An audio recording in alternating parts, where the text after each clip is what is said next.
Hey guys, this is Raman Krishna Kimoti. Today I am here in front of you for some important topics of political science which can we also say constitution. तो आज हम समझेंगे कि हमारा संविधान होता क्या है। जो ये वर्ड अक्सर हम लोग अखबारों में देखते हैं, प्रश्न पत्रों में देखते हैं कि इससे प्रश्न आ रहे हैं, संविधान को लेकर के आपको पढ़ना है। तो इन सब चीजों को हम समझेंगे कि संविधान था क्या, संविधान होता क्यों है, संविधान की आवश्यकता किसी भी राष्ट्र के लिए क्यों है, और फिर अपने संविधान पे आते हुए कि इसकी विशेषताएं क्या हैं, इसे बनाने वाले लोग कौन थे और इसका यूज हम कैसे कर रहे हैं, जिनसे आज तक के हमारे क्वेश्चंस बनते आ रहे हैं। एज वी ऑल नो कि इससे हमारे जो इंपॉर्टेंट सेगमेंट है पॉलिटी का, इससे पेपर्स में चाहे यूकेपीएससी हो चाहे लोअर पीसीएस हो, इन सब में इंपॉर्टेंट क्वेश्चन बनकर के आ रहा है पॉलिटी सेगमेंट को लेकर के। तो हम उसको आज क्लियर करने की कोशिश करेंगे कि एक वीडियो में कम से कम बेसिक्स आप लोगों तक पहुंच सके कि पॉलिटिकल सिस्टम होता क्या है। ठीक है, तो शुरुआत करते हैं। संविधान, संविधान है क्या? संविधान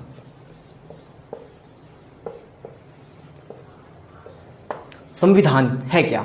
संविधान जितना आप लोगों ने अभी तक समझा होगा या फिर जितना भी कुछ लोग इसके बारे में अगर जानते होंगे तो बस इतनी सी बात है कि एक मोटी सी किताब है जिसके अंदर बहुत से कानूनों को लिखा गया है। आम जनता के लिए मोटे तौर पर संविधान का यही मतलब होता है और वो सही भी है, उतना कुछ गलत नहीं है। लेकिन अगर हम किसी उसको देखें कि वो कानून जो होते हैं वो किस पर आधारित होते हैं, अगर ऐसा क्यों हुआ कि उन्हीं कानूनों को हमने उस किताब में रखा, क्योंकि अलग अलग देशों का अलग अलग कानून है, तब हम लोग इस बात को समझ पाएंगे कि जो संविधान होता है वो किसी भी देश का दर्शन होता है, उसके लोगों की आकांक्षाएं होती हैं कि किस तरीके से हम लोगों को अपनी शासन व्यवस्था चाहिए। इसी के आधार पर अलग अलग देशों का अलग अलग संविधान है। भारत का अलग संविधान है, चाइना का अलग संविधान है, पाकिस्तान का अलग संविधान है।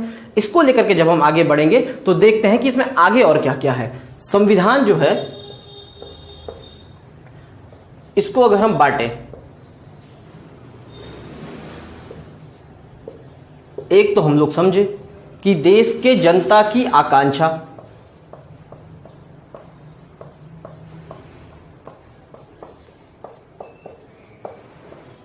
देश की जनता की आकांक्षाओं को लेकर के संविधान बनता है। जैसे इसे हम छोटे से एग्जांपल से अगर देखें तो नेपाल हमारा एक नेबरिंग कंट्री है, हम सभी लोग जानते हैं, उत्तराखंड से उसकी सीमाएं भी लगती हैं। तो नेपाल में हम लोग सब जानते हैं कि 2008 से पहले राजतंत्रात्मक प्रणाली थी। राजा हुआ करता था, राजा के बाद उसका बेटा राजा बनता था, उसके बाद उसका बेटा राजा बनता था। तो वहां की जनता उसको एक्सेप्ट करती थी और राजा के द्वारा बनाए गए नियम कानूनों से देश चलता था। इसे कहा हमने राजतंत्रात्मक प्रणाली। लेकिन धीरे धीरे क्या हुआ, जब राजा तानाशाह होने लगा, राजा अपनी मर्जियां जनता पर थोपने लगा, ऐसे कानून बनने लगे कई मामलों में जिससे कि जनता का पालन करना असहनीय होने लगा। फिर उनके समझ में एक बात आई कि क्यों ना हम भी उस प्रणाली को अपनाएं जो कि लोकतंत्रात्मक हो, जहां जनता के द्वारा राजा का चयन किया जाता हो, ना कि राजा वंशानुगत हो, अर्थात कि अपने आप विशेषाधिकारों के साथ पैदा हुआ हो। इस प्रणाली को लेकर के जब वो 1990 से लेकर के जब रिवोल्ट शुरू हुआ और 2008 तक जब उनको फाइनली वहां पर अपने राजा को हटाने के लिए जब उनके पास अपना आजादी प्राप्त हुई एक तरीके से और उन लोगों ने नया संविधान बनाया, तो उन्होंने उसे बनाया लोकतंत्रात्मक संविधान। लोकतंत्रात्मक संविधान, ठीक है। लोकतंत्रात्मक संविधान अब क्यों बनाया? क्योंकि अब जनता की आकांक्षाएं बदल चुकी थी, अब जनता का राजनीतिक दर्शन बदल चुका था। अब उन लोगों को सही अर्थों में ये लगने लगा था कि जनता के अनुसार अगर कार्य चलाना है, अगर जनता की इच्छा अनुसार कार्य चलाना है, तो हम लोगों को ऐसे को बैठाना होगा जो हम लोगों की विचारधारा से सहमत हो। तो ऐसे ही आया लोकतंत्र, और इस लोकतंत्र व्यवस्था के तहत उन लोगों ने भी अपना संविधान बनाया और उसे क्या कहा? लोकतांत्रिक संविधान। ठीक है।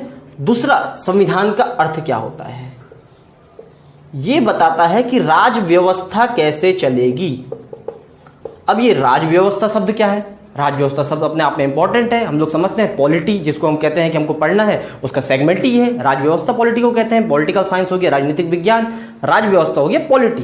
तो पॉलिटी कहती है कि किसी भी देश का शासन चलेगा किस प्रकार, उसमें कौन कौन से सेगमेंट होंगे, कौन प्रधानमंत्री होगा या फिर राष्ट्रपति होगा। जैसे अमेरिका में राष्ट्रपति सर्वप्रमुख होता है, हमारे यहाँ भी राष्ट्रपति प्रमुख होता है, लेकिन उसे गोल्डन जीरो कहा जाता है क्योंकि सुप्रीम कोर्ट की अपनी गाइडलाइंस हैं और अपने संविधान में जो लिखा गया है कि राष्ट्रपति जो भी काम करेंगे जनता द्वारा चुने गए प्रतिनिधि प्रधानमंत्री की मंडल के माध्यम से करेंगे।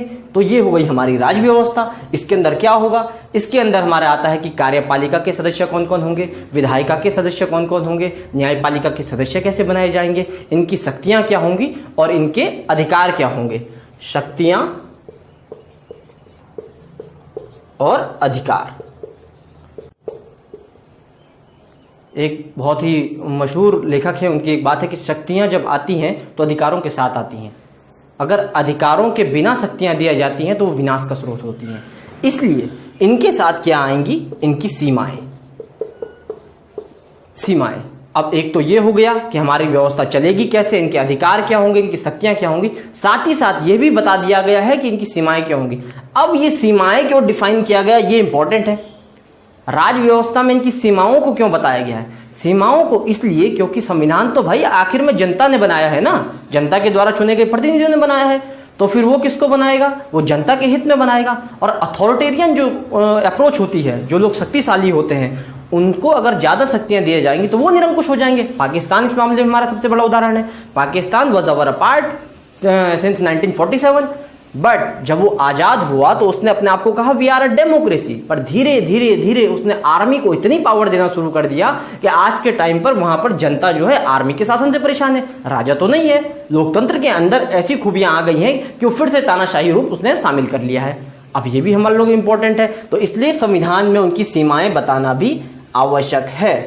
अब तीसरा संविधान क्या काम करता है, ये हम लोगों के लिए, आम जनता के लिए। ये तो था बनाया किन बेसिस पे है, ये तो था चल कैसे रहा है, ये तो है क्यों बनाया गया है, किसके लिए बनाया गया है। देखिए होता क्या है, हम सभी लोग जानते हैं कि लोकतंत्र में अपने बहुत सारे गुण हैं, लेकिन उनके साथ कुछ खामियां भी हैं। खामियां क्या है, एक एग्जांपल से समझते हैं, बहुत छोटा सा एग्जांपल। जो 8th क्लास की सिविक्स की अगर आप बुक देखेंगे एनसीईआरटी में, तो उसमें भी ऐसे कोट किया हुआ है। तो वो एग्जांपल क्या है कि एक क्लास में 6 बच्चे हैं, ठीक है, उनमें से 4 लड़के हैं और 2 लड़कियां हैं। अब बहुत साधारण सी बात है, अब लड़के और लड़कियां दोनों अपने क्लास में बैठे हुए हैं। अब उनके टीचर ने उन्हें कहा कि चलो कोई गेम खेला जाएगा, ठीक है, हम लोग कोई गेम खेलेंगे और उसमें आप लोग बताइए कि कौन सा होना है। तो सभी लड़कों ने कहा कि हम खेलना चाहते हैं क्रिकेट, और लड़कियों ने कहा हम खेलना चाहते हैं बैडमिंटन, क्योंकि वो 2 थी और लड़कियों की आदत आपको पता होती है। तो उन्होंने कहा हम दोनों खेलेंगे बैडमिंटन, आप बाकियों खिला दो। तो टीचर ने कहा कोई बात नहीं, हम लोग वोटिंग कर लेंगे, हैंड्स अप कीजिए किसको क्या करना है। अब जैसे ही रेज हुए हैंड्स, तो उन्होंने इस बात को कहा कि 4 तो बोल रहे हैं क्रिकेट, 2 वाले हैं बैडमिंटन, तो बोला सबके सब खेलेंगे क्रिकेट। अब इसमें क्या हुआ, तो वो लड़कियां आपस में बात कर रही हैं क्योंकि यू आर मेजोरिटेरियन, क्योंकि आप मेजोरिटी में हैं इसलिए आप जीत गए। अब यही सिचुएशन आप एक राष्ट्र के साथ देखिए तो कितनी खतरनाक हो सकती है। हम सभी लोग जानते हैं कि अल्पसंख्यक जो होता है और बहुसंख्यक जो वर्ड होता है, इसके बहुत गहरे मीनिंग है। अल्पसंख्यक और बहुसंख्यक कई आधारों पर हो सकता है, जैसे यहां पर अभी हमने देखा लड़के और लड़कियों में, धर्म में, जातियों में, और साथ ही साथ हम देखें तो भाषा के आधार पर, भाषा के आधार पर कहीं कोई अल्पसंख्यक है, कहीं कोई अल्पसंख्यक है, रेस के आधार पर। ये हम लोग सब जानते हैं कि आम बोलचाल में संविधान को अगर हम छोड़ भी दें तो जनता में, समाज के बीच में इन चीजों को लेकर के भेदभाव होता है। तो इसे लेकर के संविधान ने गाइडलाइंस बना दी है कि आप क्या करेंगे और क्या नहीं करेंगे, चाहे आपके पास मेजोरिटी है चाहे नहीं है, उसके बावजूद भी आपको जो काम सही है वही काम करवाना होगा, और जो काम सही नहीं है आप उसे मेजोरिटी के नाम पर आप हर चीज नहीं थोप सकते हैं, ठीक है। जैसे हम लोग एक छोटा सा एग्जांपल देखें तो हमारा देश धर्मनिरपेक्ष एक राष्ट्र है, we are a secular country, okay. लेकिन अगर कभी किसी के पास मेजोरिटी रही और उसने कहा नहीं आज से हम सेकुलर नहीं होना चाहते हैं, आज से हम होना चाहते हैं या फिर हम मुस्लिम कंट्री बन जाएंगे या फिर हम हिंदू कंट्री बन जाएंगे, तो इसमें सुप्रीम कोर्ट ने कह दिया कि आप नहीं बन सकते क्योंकि संविधान इसके लिए अलाउ नहीं करता है। तो इन सब चीजों को लेकर के हम समझा कि संविधान कितना इंपॉर्टेंट है, उसको बनाया क्यों, क्योंकि जनता की आकांक्षाएं पूरी हो सके। चलेगा कैसे, राज्य व्यवस्था के अंदर उसको डिफाइन किया गया है, और क्यों उसकी आवश्यकता आज भी है, क्यों उसकी रिलेवेंसी आज भी है, इसको लेकर के इस पूरे संविधान के कॉन्सेप्ट को हम समझे। अब हम आगे बढ़ते हैं कि हमारे देश के संविधान की क्या वैल्यूज हैं और क्यों उससे क्वेश्चंस आ रहे हैं और क्या क्या उसके लिए हमारे अंदर इंपॉर्टेंट है, ओके। अगर हैंड राइटिंग का किसी को इश्यू हो तो उसके लिए मैं अभी सॉरी कह रहा हूं, क्योंकि हैंड राइटिंग मेरी थोड़ा खराब है, तो ठीक है आप लोग इसको समझिए। अगर कहीं पे कुछ होगा तो आप इसको स्लो मोशन में देख करके फिर से समझ सकते हैं, ठीक है।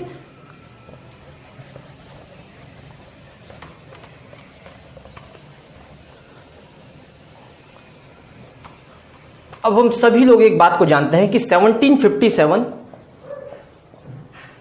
1857 और 1947 ये हमारे इतिहास की कुछ इंपॉर्टेंट डेट्स हैं, बहुत इंपॉर्टेंट डेट्स हैं। 1757 जिन लोगों ने हिस्ट्री पढ़ी होगी तो प्लासी की लड़ाई, जिन लोगों ने नहीं भी पढ़ी होगी तो समझ लेंगे प्लासी की लड़ाई वो पहली लड़ाई, अंग्रेजों को भारत में बड़ी जीत मिली थी जिसके कारण लगने लगा था कि अब सत्ता परिवर्तन होगा। ठीक है। दूसरा 1857 का रिवोल्ट हुआ था। 1857 के रिवोल्ट को अंग्रेजों ने दबा दिया था और उसके बाद हमारे यहां ब्रिटेन का शासन शुरू हो गया था। ब्रिटेन का शासन, ठीक है, ब्रिटेन का शासन शुरू हुआ और हम लोग गुलाम बनते चले गए और फाइनली 1947 15 अगस्त 1947 को हमें आजादी मिली। अब हम सब लोगों ने नेपाल के एग्जाम्पल में देखा कि जब आजादी मिलती है तो नई व्यवस्था बनानी पड़ती है। अभी तक की हम लोगों की व्यवस्था कैसे थी? अभी तक की हम लोगों की जो व्यवस्था थी वो पूरी रूप से आधारित थी कि ब्रिटेन हम लोगों से क्या चाहता है। लेकिन अब हम आजाद हो रहे थे तो आजाद होने के समय हम लोगों ने कैसा संविधान बनाना चाहा या फिर कैसे कैसे करके वो प्रक्रिया आगे बढ़ी, इसे लेकर के हम समझेंगे। ठीक है। अब 1934 में हमारे यहाँ संविधान सभा की पहली बार मांग शुरू हुई। ठीक है। ये अब यहां से आप लोग नोट करना शुरू करेंगे। ये अब तक फैक्चुअल जो कॉन्सेप्चुअल पोर्शन था, यहां से आप फैक्ट नोट करना शुरू करेंगे जो आपके बहुत काम के हैं। तो 1934 M.N. रॉय, ये भारत में कम्युनिस्ट आंदोलन के बहुत बड़े प्रणेता थे स्वतंत्रता के टाइम पे। इनका पूरा नाम था मानवेंद्र नाथ रॉय। ओके। तो मानवेंद्र नाथ रॉय वो पहले आदमी थे जिन्होंने कहा था कि आजाद भारत के लिए एक संविधान होना चाहिए। हम सभी जानते हैं कि 1934 तक अंग्रेज, हम लोग ये मानने लगे थे कि अंग्रेज भारत से जाएंगे। हमारा आंदोलन चरम पे पहुंच चुका था, गांधी की एंट्री हो चुकी थी राष्ट्रीय आंदोलन में और M.N. रॉय वो पहले आदमी थे। जब इनकी ये बात आई तो देश में एक बात उठी कि हाँ, हम लोगों ने इसके लिए अभी तक क्या प्रिपरेशन की हुई है। इससे पहले से भी था, नेहरू रिपोर्ट में थे, मोतीलाल नेहरू की रिपोर्ट थी, लेकिन फाइनली हम लोगों ने कहा कि वो बनेगी कैसे। 1935 में जो हमारी इंडियन नेशनल कांग्रेस थी, भारतीय राष्ट्रीय कांग्रेस, इसने इसकी घोषणा की कि हाँ, हम लोगों को संविधान सभा बनाने की छूट मिलनी चाहिए और हम लोगों की जो संविधान सभा होगी वो भारतीयों द्वारा बनाई जाएगी। ठीक है। तो 1934 में M.N. रॉय ने इसे कहा, 1935 में इंडियन नेशनल कांग्रेस ने अपने अधिवेशन में इसकी घोषणा की। ओके। 1938 एक और ईयर जो हम लोगों के लिए इंपॉर्टेंट है। कैसे कैसे हम लोग आगे बढ़ते जा रहे हैं इसको देखिए। 1938 में Jawaharlal Nehru, JL Nehru was also the first prime minister of the independent country. Okay. तो JL नेहरू ने कहा कि ये इंपॉर्टेंट क्या था, उन्होंने कहा हमारी जो संविधान सभा होगी वो वयस्क मताधिकार पर आधारित स्वतंत्र संस्था होगी। वयस्क मताधिकार जैसे हम लोग समझते हैं वोट देने का राइट, हर आदमी जो एक पर्टिकुलर एज को क्रॉस कर चुका है उसे वोट देने का राइट होगा और उन लोगों के द्वारा जो समझदारी को, हमारे यहाँ वोटिंग राइट्स को समझदारी से तोला जाता है, तो वोटिंग राइट्स के अकॉर्डिंग आपको राइट होगा, उसके अकॉर्डिंग वो संविधान सभा बनाई जाएगी जो कि भारत के संपूर्ण देश के लिए संविधान का निर्माण करेगी। ठीक है। इसका बात हुई, ये शुरुआत में 21 साल था और बाद में इसे घटा करके 18 साल हुआ। आप में से कई लोग जो तैयारी कर रहे हैं सब 18 साल से ऊपर होंगे, हो सकता है कईयों ने वोट किया हो। ठीक है। तो JL नेहरू ने इस बात को कहा। अब इंपॉर्टेंट है 1940 अगस्त प्रस्ताव। अगस्त प्रस्ताव वो पहला समय था जब ब्रिटिशर्स इस बात को मानने के लिए बाध्य हो गए कि हाँ, अब हमें इस देश से तो जाना ही है और हम लोगों को एक संविधान, इसलिए आप लोगों को संविधान सभा बनाने की एक छूट दी जाएगी। यानी कि उन लोगों ने एडमिट किया कि हाँ, आप लोगों के लिए एक संविधान सभा की व्यवस्था की जाएगी। यानी कि ब्रिटेन ने पहली बार इस बात को माना कि हाँ, आप लोगों के लिए एक संविधान सभा बननी चाहिए। ठीक है। तो ये एक इंपॉर्टेंट हो जाता है अगस्त प्रस्ताव। ठीक है। इसको आप लोग नोट कर लेंगे, अगस्त प्रस्ताव। तो अभी तक हमने 3 चीज देखी, M.N. रॉय ने मांग की, इंडियन नेशनल कांग्रेस ने मांग की। 1938 में यह तय होने लगा लगभग कि किस तरीके से हमारा संविधान बनेगा, संविधान निर्माण की जो हमारी संस्था होगी जिसे संविधान सभा कहा जाता है वो किस तरीके से काम करेगी। और अगस्त प्रस्ताव 1940 के माध्यम से इसे ब्रिटेन ने भी मानना शुरू कर दिया। ओके। अब इसके बाद और भी बहुत सारी कमिटीज आई भारत में, क्योंकि हम सभी लोग जानते हैं कि 1939 से द्वितीय विश्व युद्ध हमारा शुरू हो चुका था। हमारा नहीं था दुनिया का, ब्रिटेन ने उसमें हमें भी खींच लिया। ठीक है। तो जब हम लोग उसमें थे तो पूरी होल वर्ल्ड की ओर से, ग्लोबल वर्ल्ड इस समय ब्रिटेन पर दबाव डाल रहा था क्योंकि भारत एक बड़ा उपनिवेश था कि आप उसका अपने पे भरोसा कायम करें। तो क्रिप्स मिशन, वेबल मिशन, हिस्ट्री में, मॉडर्न हिस्ट्री में आप लोगों के पास ये सब आएगा। तो ये सब आए और इन लोगों ने कोशिश की लेकिन बात नहीं बनी। फाइनली कैबिनेट मिशन, ये फिर इंपॉर्टेंट हो जाता है आपके लिए। कैबिनेट मिशन 1946 कैबिनेट मिशन 1946 जब भारत में आया तो इसने लगभग भारत के जितने राजनीतिक दल थे उन्हें ये स्वीकार करा दिया या फिर उन्हें मना लिया इस बात के लिए कि आप लोग हमारा इस समय साथ दीजिए और साथ ही साथ आप लोगों के लिए संविधान कर दीजिए। ओके, तो इसको लेकर के हम लोगों ने बनाना शुरू किया। अब सबसे पहले अगर हम देखें तो संविधान सभा हमारी बनी कैसे, कि अब तैयारी हो चुकी है संविधान बनाने की। तो बोला अब संविधान कैसे बनेगी, तो जाहिर सी बात है जो संविधान बनाएगा वो कहलाएगा संविधान सभा। संविधान सभा, ठीक है, वो संविधान सभा कहलाएगा। ओके, तो सबसे पहले इन्होंने इसके लिए जो हमारे यहां डेट तय की वो था कि 389 मेंबर्स होंगे। संपूर्ण भारत को लगभग बांट लिया गया कुछ इलाकों में, ठीक है। बोला गया कि 389 मेंबर हम लोग टोटल चुनेंगे जो लोग कि संविधान को बनाएंगे। लगभग अगर हम देखें तो 10 लाख की जनता पर सदस्य को चुना गया था, लेकिन ये कंफर्म नहीं है। इसलिए कंफर्म नहीं है क्योंकि बीच में कुछ रजवाड़े थे, कहीं पर स्थिति दूसरी थी, कुछ लोग कॉलोनियल थे, कहीं आप जानते हैं पुदुचेरी का एरिया भी था, तो सभी नहीं थे, लेकिन मोटा जो मान के चले प्रत्येक 10 लाख पे इसको लेकर के चला गया। तो बोला गया कि भाई ब्रिटिश क्षेत्र को कितना मिलेगा, इसे मैं इधर लिख लेता हूं। बोला कि भाई ब्रिटिश कॉलोनी को कितना मिलेगा, और हम जानते हैं कि कुछ राजवाड़े भी हमारे यहां थे। तो बोला कि भाई इन राजाओं को कितनी सीट दी जाएगी, यानी कि जो हमारी देसी रियासतें थी इन्हें हम लोग कितनी सीटें देंगे, ठीक है। जब इसको लेकर के बात हुई तो सबसे पहले हम लोगों ने देखा कि ब्रिटिश जो था 296 सीट्स इनके पास थी, और अगर हम इसमें से घटा देंगे तो 93 सीट्स। ओके, 296 सीट्स यहाँ पे थी और 93 सीट्स इनके पास थी, टोटल मिलाकर 389 सीट थी। ये तय हो गया कि अब संविधान सभा बनेगी। कुछ लोग देसी रियासतों से लिए जाएंगे, कुछ लोग यहां से लिए। अब इंपॉर्टेंट है, आप लोग नोट्स करेंगे, ठीक है। ब्रिटिश एरिया से जिन्हें लिया गया इन्हें किस तरीके से लिया गया, ओके। तो इसके लिए एक वर्ड आता है एकल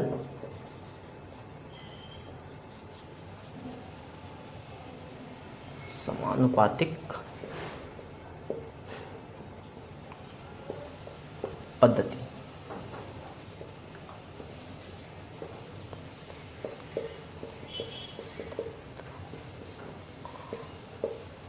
एकल मत हस्तांतरणीय समानुपातिक पद्धति। अब इसका मतलब क्या होता है इसे हम आगे समझेंगे, क्योंकि राष्ट्रपति का आज भी चुनाव हमारे देश में इसी तरीके से होता है। राज्यसभा के जितने हम सब जानते हैं कि लोकसभा और राज्यसभा आज हमारे पार्लियामेंट के दो अंग हैं, ठीक है।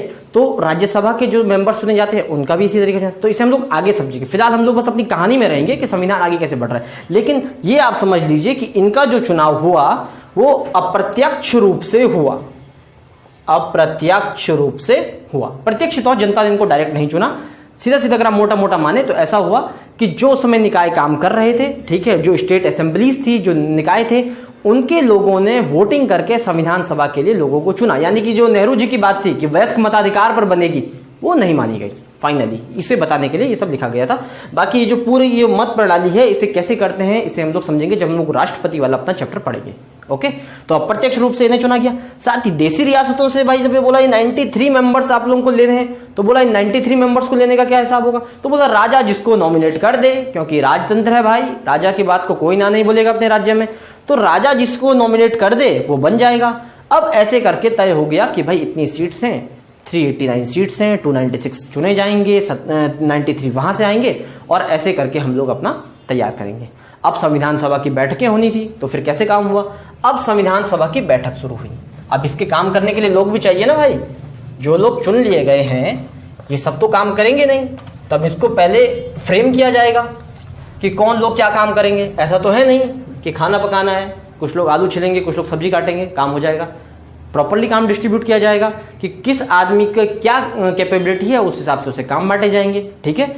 तो अब ये हुआ, तो संविधान सभा की पहली बैठक इंपॉर्टेंट नहीं है पर क्वेश्चंस आ रहे हैं, इसलिए हम लोग डिस्कस कर रहे हैं। 9 दिसंबर 1946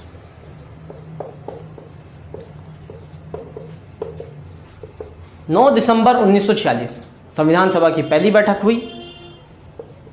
सीनियर मोस्ट आदमी जो वहां पर थे, जैसे कहते हैं ना बुजुर्गों को सम्मान देने वाली बात, तो सच्चिदानंद सिन्हा साहब वहां पर थे। तो सच्चिदानंद सिन्हा साहब को सर्वसम्मति से अस्थायी, नोटेड, अस्थायी अध्यक्ष चुना गया, ठीक है। सच्चिदानंद सिन्हा साहब,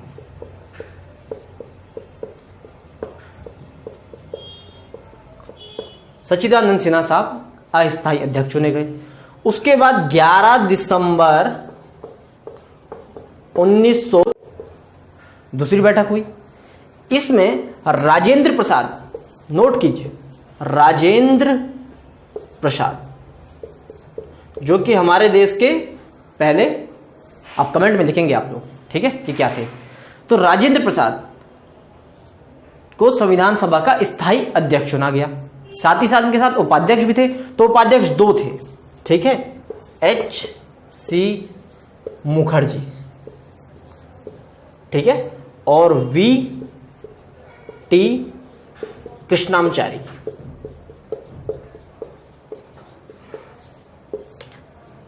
राजेंद्र प्रसाद अध्यक्ष,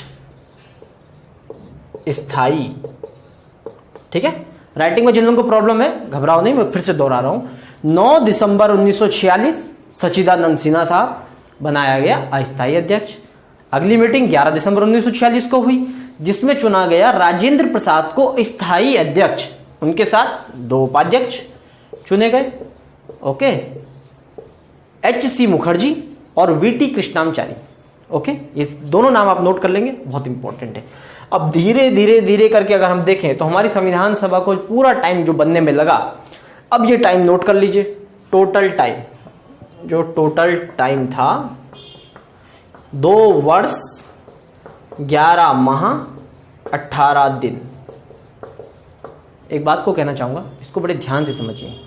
जो ऐसे फैक्ट हैं जैसे ये है, चाहे डेट का टाइम है, ये आपको मदद नहीं करेगा UKPSC में, लोअर PSC में, लेकिन वनडे एग्जाम्स में ये पूछे जाते हैं। लेकिन आपका कॉन्सेप्ट इन्हीं से क्लियर होगा कि अगर कहीं पे दिया कि सच्चिदानंद सिन्हा थे या राजेंद्र प्रसाद थे, तो वहां पे आपका कॉन्सेप्ट इस बात को लेकर क्लियर हो जाएगा। इसलिए ये बात आपके सेक्शन में कही जा रही है, ठीक है। इसको अपने साथ बैठाइए कि क्या चीज आपको मेंस पॉइंट ऑफ व्यू से ध्यान रखनी है और क्या चीज आपको PT पॉइंट ऑफ व्यू से ध्यान रखनी है, और वनडे एग्जाम्स के लिए तो ये फैक्ट हैं ही सारे के सारे, ठीक है। अब ये भी बन गए साहब। अब हम देख रहे हैं कि 2 वर्ष 11 माह 18 दिन का समय हम लोगों को लग गया है हमारा ये पूरा करने में। तो 46 है, 1946 से शुरू हुई थी, 2 वर्ष 11 माह 18 दिन लगेंगे, तो जाहिर सी बात है 47 निकल जाएगा, निकल जाएगा ना, 47 निकल जाएगा, तो हम लोग आज़ाद हो जाएंगे। जब हम लोग आज़ाद हो जाएंगे तो हम जानते हैं कि भाई काम करने वाली तो एक ही सभा है हमारे पास, संविधान सभा। लेकिन अब अंग्रेज तो चले गए। अब ऐसा तो नहीं है ना कि केवल संविधान ही बनाएंगे और बाहर चोरी हो रही है, लूट हो रही है, कौन कानून जा रहा है, कोई मतलब ही नहीं। तो इसे बनाने के लिए संविधान सभा पर दोहरी जिम्मेदारी आ गई। तो आई होप कि आप लोगों ने सब कुछ नोट कर लिया होगा। तो संविधान सभा पर अब दोहरी जिम्मेदारी है। अब दोहरी जिम्मेदारियों का बोझ बड़ा भारी होता है भाई, ठीक है। तो दोहरी जिम्मेदारियों का बोझ जब भारी होने लगा तो इन्होंने कहा साहब एक अध्यक्ष से नहीं होगा, 2 अध्यक्ष बनेंगे, ठीक है। तो 2 अध्यक्ष बने। एक तो हम लोग सब जानते ही हैं, आपके थे राजेंद्र प्रसाद साहब, ठीक है। दूसरे आपके बने GV मावलंकर साहब, GV मावलंकर, GV मावलंकर साहब। अब यहां पर इंपॉर्टेंट है, कोई अगर आपसे क्वेश्चन पूछे कि राजेंद्र प्रसाद अध्यक्ष थे या GV मावलंकर अध्यक्ष थे, संविधान सभा के स्थायी अध्यक्ष राजेंद्र प्रसाद थे, ठीक है। लेकिन जब हमारा देश आजाद होने लगा तो हम लोगों को जो विधायिका के रूप में संविधान सभा को काम करना था, उसके लिए जब वर्कलोड बढ़ा तो हम लोगों ने एक और अध्यक्ष बनाए, GV मावलंकर। तो संविधान सभा 2 काम कर रही है। एक तो बना रही है साहब संविधान, बना रही है ना, यही तो पढ़ रहे हैं मुझ समय से, संविधान बना रही है। दूसरा बना रही है विधायिका के काम कर रही है, विधायिका के, ठीक है, काम कर रही है और बिल तैयार कर रही है, विधेयक तैयार कर रही है, नवीन भारत की नींव रख रही है। तो जब जब संविधान सभा की बैठक के बतौर काम होता था तो अध्यक्ष होंगे राजेंद्र प्रसाद, और जब जब संविधान सभा विधायिका के रूप में काम करेगी, यानी कि सामान्य काम करेगी, कानून बनाएगी, नियम बनाएगी, तो तब तक अध्यक्षा करेंगे GV मावलंकर साहब। क्लियर है इस बात को लेकर के? बहुत क्लियर हो जाइए इस बात को लेकर के। GV मावलंकर विधायिका का जब संविधान सभा काम करेगी तब अध्यक्ष होंगे, और राजेंद्र प्रसाद होंगे जब संविधान सभा का काम करेंगे। उपाध्यक्ष जो थे वो संविधान सभा के लिए ही थे, इसके लिए कोई नहीं बनाए थे, ठीक है। अब इसमें हम आगे बढ़ेंगे। 1947 में दरअसल 2 चीज हुई, एक तो देश आजाद हुआ, इसको हम समझ गए, लेकिन एक बहुत बड़ी चीज हुई, हमारे देश का 2 बड़े हिस्से हमारे देश से अलग हो गए। एक बना पूर्वी पाकिस्तान, जिसे आज हम लोग बांग्लादेश कहते हैं, दूसरा बना पश्चिमी पाकिस्तान, जो कि हमारा बहुत प्यारा देश है, हमारे देश वाले बहुत प्यार करते हैं उससे, ठीक है। तो 2 देश बने। तो हम तो हिस्ट्री में देखा है कि मुस्लिम लीग की मांग थी पाकिस्तान चाहिए, पाकिस्तान चाहिए, फिर लास्ट में उनको पाकिस्तान मिल गया, जिन्ना साहब खुश हुए, 1 साल के बाद अल्लाह मियाँ को प्यारे भी हो गए, ठीक है।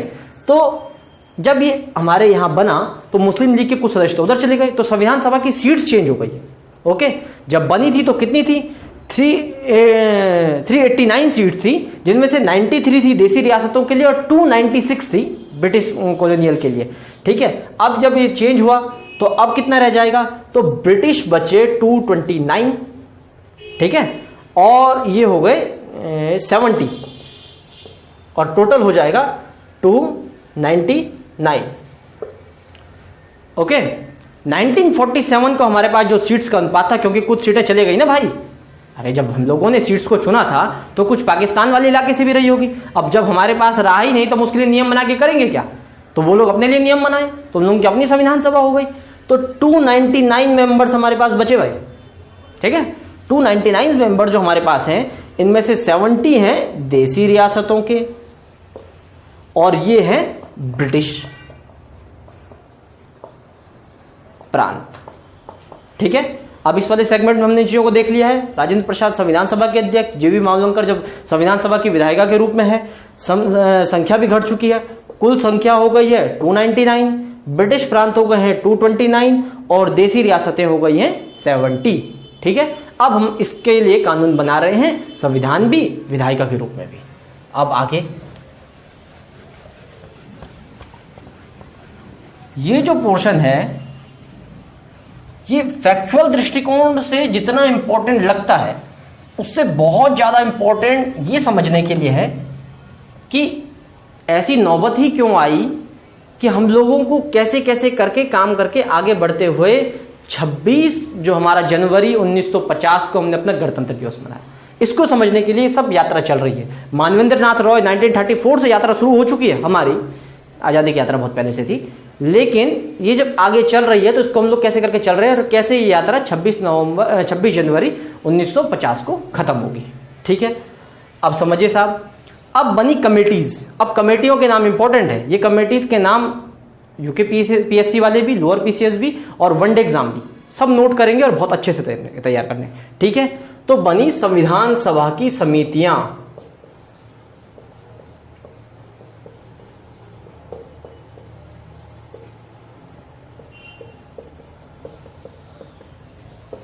ठीक है, संविधान सभा की समितियां, ठीक है। तो सबसे पहले इसमें देखिए कौन कौन से हैं, संघ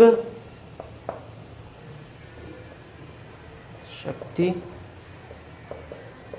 समिति, ठीक है, संघ संघीय शक्ति समिति। तो इसके हमारे थे जवाहरलाल नेहरू, जवाहरलाल नेहरू, ठीक है, जवाहरलाल नेहरू उसके हो गए हमारे। दूसरे है हमारी संघीय संविधान समिति, संघीय संविधान समिति। इसके भी थे हमारे जेएल नेहरू,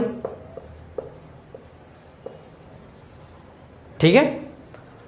अगली है हमारी प्रांतीय संविधान समिति, ठीक है, प्रांतीय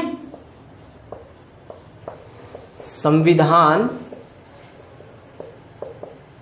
समिति। इसके हमारे सरदार, सरदार बोल के कईयों को ध्यान आ भी गया होगा, आजकल वो लाइमलाइट में है, वल्लभ भाई पटेल, सरदार वल्लभ भाई Patel, the iron man of India, okay. दूसरी है हमारी प्रारूप समिति, प्रारूप समिति, ओके, प्रारूप समिति, ड्राफ्टिंग कमेटी, ओके। इसके हमारे चेयरमैन थे डॉक्टर भीमराव अंबेडकर, भीमराव अंबेडकर साहब। लिखते अंबेडकर हैं, बोलते अंबेडकर हैं, इंग्लिश में उसको थोड़ा उस तरीके से देखें तो प्रोनाउंसिएशन वैसे निकलता है, ठीक है। तो प्रारूप समिति के थे डॉक्टर भीमराव अंबेडकर, ठीक है। इसके बाद मौलिक अधिकारों को लेकर के कुछ समितियां बनी हुई थी। इसको अगर आप, मैं पहले ही बात क्लियर कर देना चाहता हूं कि बुक्स आप जरूर अपने पास रखिए, ठीक है, यहाँ पे आपके कॉन्सेप्ट क्लियर हो सकें, उनको आप वहां से समझ सकें, तभी इसको अच्छे से किया जा सकता है। ठीक है, तो अगली जो हमारी है मौलिक अधिकारों को लेकर के बनी थी उपसमिति। मौलिक अधिकार उपसमिति। उपसमिति इसके थे हमारे जेबी कृपलानी साहब, जेबी कृपलानी, जेबी कृपलानी साहब। ठीक है, अल्पसंख्यकों की समिति, अल्पसंख्यक उपसमिति, उप समिति। तो इसके हमारे थे एच.सी. मुखर्जी साहब। ये वही एच.सी. मुखर्जी साहब हैं जो संविधान सभा के उपाध्यक्ष भी थे। आई बात समझ में? ये वही एच.सी. मुखर्जी साहब हैं। ठीक है, इसके अलावा और भी इंपॉर्टेंट है, लेकिन इन सब के साथ आप लोगों ने एक बात समझी होगी, जिनको लग रहा होगा सबसे इंपॉर्टेंट क्यों है, क्योंकि ये तो आपको इंपॉर्टेंट लगेंगे ही, क्योंकि नेहरू साहब हैं, पटेल साहब हैं। ठीक है, और इनके अलावा जो आपने नाम सुना होगा ड्राफ्टिंग कमेटी, प्रारूप समिति का नाम, ये इंपॉर्टेंट है। ड्राफ्टिंग कमेटी का दरअसल काम क्या था, आप लोगों ने कईयों ने सुना होगा इस बारे में कि संविधान बनाने का श्रेय जाता है बाबा भीमराव अंबेडकर को। सुना होगा ना सभी लोगों ने। तो बाबा भीमराव अंबेडकर को ऐसा क्यों कहा जाता है कि इन्होंने संविधान बनाया? भाई ये सब लोग भी तो काम कर रहे हैं, इन्होंने भी 2 वर्ष 11 माह 18 दिन तक अपने दिन खर्च किए, जान खर्च की। ठीक है, क्योंकि इस कमेटी का काम था संविधान में क्या लाया जाएगा इसको लेकर के अपनी राय देना, विभिन्न देशों से संविधान के उन प्रारूपों को उठाना जो अच्छे हैं और हमारे देश में लागू हो सकते हैं, उन्हें विभिन्न देशों के संविधान से निकालकर संविधान सभा के सामने रखना, उन पर बहस कराना। तो ये बहुत इंपॉर्टेंट काम था, क्योंकि इनका काम क्या था बाकियों का उसके बाद कि अगर वो सही है तो उसे एक्सेप्ट करो, नहीं है तो रिजेक्ट करो। पर एक आदमी जो ढूंढ के ला रहा है सब जगहों से, तो उसके काम को वैल्यू तो दी जाएगी ना। इसीलिए बाबा भीमराव अंबेडकर की प्रारूप कमेटी को कहा जाता है कि ये इन्होंने संविधान बनाया। लेकिन अगर ध्यान से देखें तो ये भी एक नॉर्मल कमेटी थी, सभी लोगों ने बराबर तरीके से काम किया। ठीक है, किसी की भावनाएं आहत नहीं होनी चाहिए। ठीक है, ये भी हो गया। अब एक जो इंपॉर्टेंट नाम है हमें देखना है इसमें। ठीक है, इंपॉर्टेंट जो हमें नाम देखना है, जो बहुत बार प्रतियोगी परीक्षाओं में पूछा भी गया है और इंपॉर्टेंट भी है, संविधान सभा के सलाहकार। ठीक है, संविधान सभा के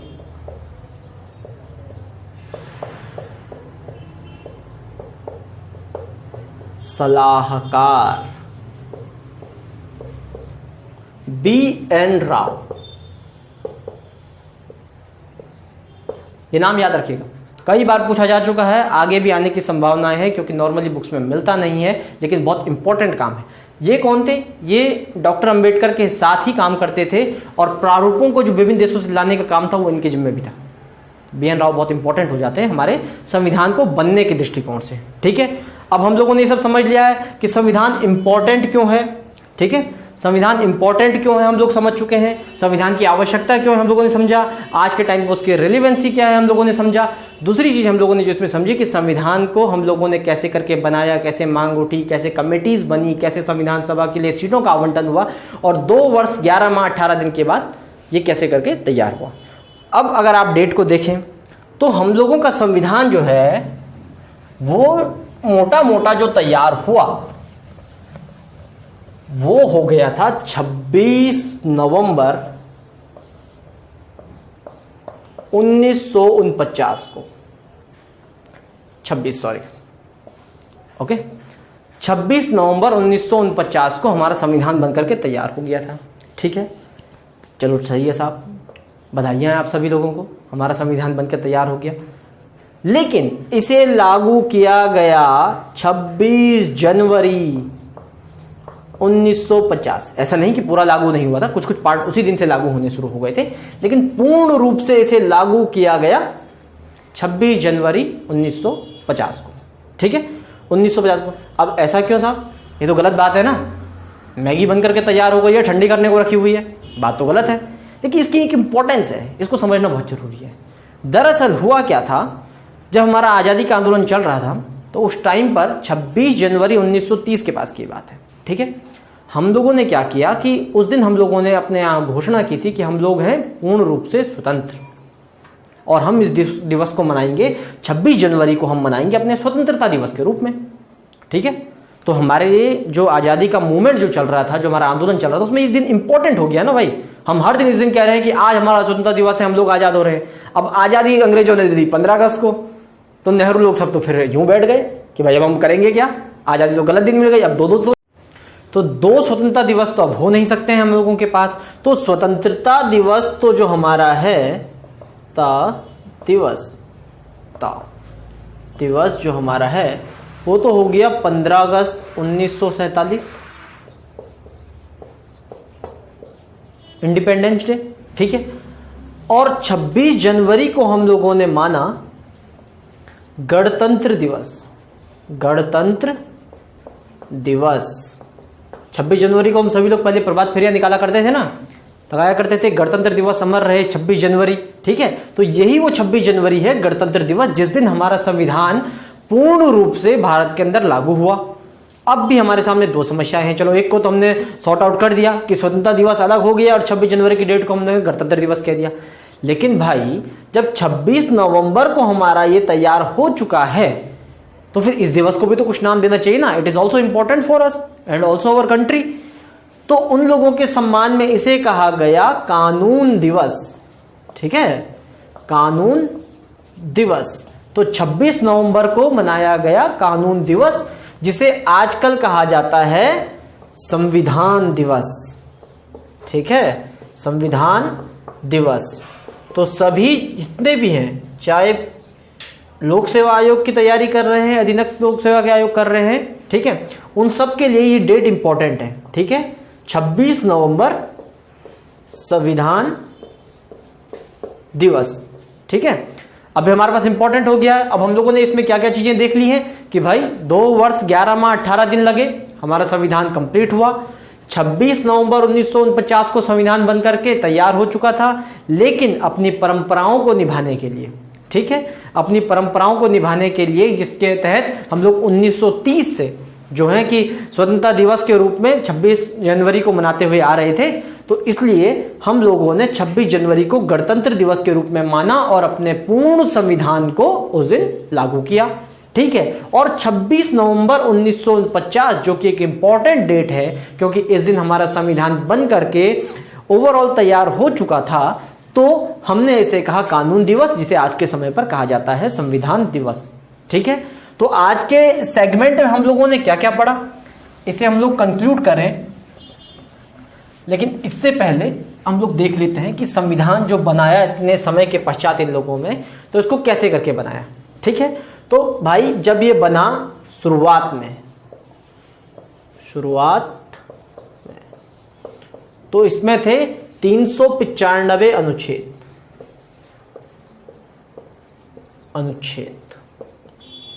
ठीक है, 8 अनुसूचियां,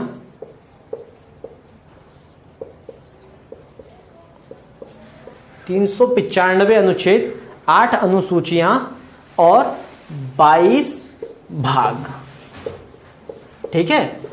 395 अनुच्छेद, 8 अनुसूचियां और 22 भागों में ये संविधान हमारा बटा हुआ था। अब अनुसूचियां क्या होती हैं, भाग क्या होती है, इसे हम आगे समझेंगे।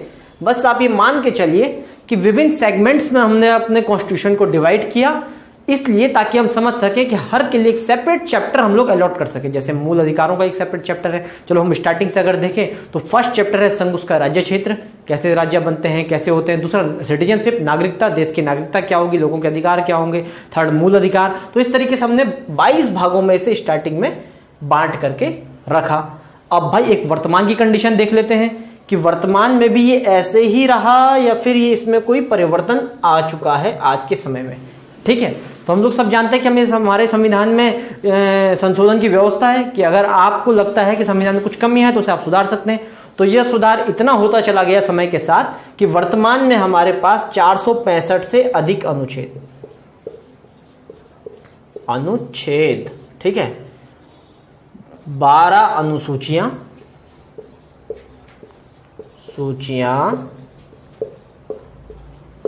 और भाई 25 भाग हो चुके हैं, ठीक है। 25 भागों में आज के टाइम पे डिपेंडेंट है। 465 से अधिक क्यों कहा, क्योंकि अनुच्छेद हर टाइम बढ़ते रहते हैं, ठीक है। इसे आप याद करें तो बहुत बेहतर है अगर आप अपडेट कर सके अपने आप को, लेकिन अगर नहीं होता है तो इसे आप लमसम रखिएगा। लेकिन हाँ, ये अनुसूचियां 12 हो चुकी हैं, 4 नहीं जुड़ी हैं और 3 नए भाग को हमने अपने संविधान में जोड़ा हुआ है, ठीक है। ये हम लोगों ने कंक्लूड किया, ठीक है। शुरुआत में 395 अनुच्छेद, 8 अनुसूचियां, 22 भाग, वर्तमान में 465 से अधिक अनुसूचियां और 25 भाग में बटा है हमारा भारतीय संविधान, ठीक है। अब आज की वीडियो में हमने क्या क्या पढ़ा है, या फिर आज के सेगमेंट में हम लोगों ने क्या क्या सीखा है, सीखा बोलना ज्यादा अच्छा रहेगा क्योंकि आज के लोगों में हमने समझा ज्यादा है, ठीक है। फैक्चुअल उसको साथ में लेकर के हम लोग चले हैं। तो हम लोगों ने सीखा है संविधान है क्या, किसी भी राष्ट्र को संविधान की आवश्यकता क्यों होती है, आज के समय में संविधान की रिलेवेंस क्या है, ठीक है। साथ ही साथ भारत में संविधान निर्माण की आवश्यकता क्यों हुई, भारत के लोगों ने संविधान निर्माण को कैसे करके अपने समितियों को गठन किया, कैसे संविधान सभा का गठन किया और कैसे करके उन्होंने संविधान को बनाया, और जब उन्होंने संविधान को बनाया तो उसमें कितने चैप्टर, कितने अनुच्छेद, कितनी अनुसूचियां थी, इन सबको लेकर के हमने अपनी बात को कंक्लूड किया, ठीक है। तो आज हम इसको वीडियो को यहीं पर खत्म करेंगे। आज के वीडियो में हम इसे समझ चुके हैं। आइंदा जब भी हमारे पास समय होगा, जब भी आप लोगों से मुलाकात होगी, तो इससे आगे के सेगमेंट को हम लोग देखेंगे, प्रस्तावना और भी संविधान की कुछ बारीकियों को हम लोग जानने की कोशिश करेंगे। आई होप कि वो आपके एग्जाम में मदद करेगा। Thank you very much from my side, all the best.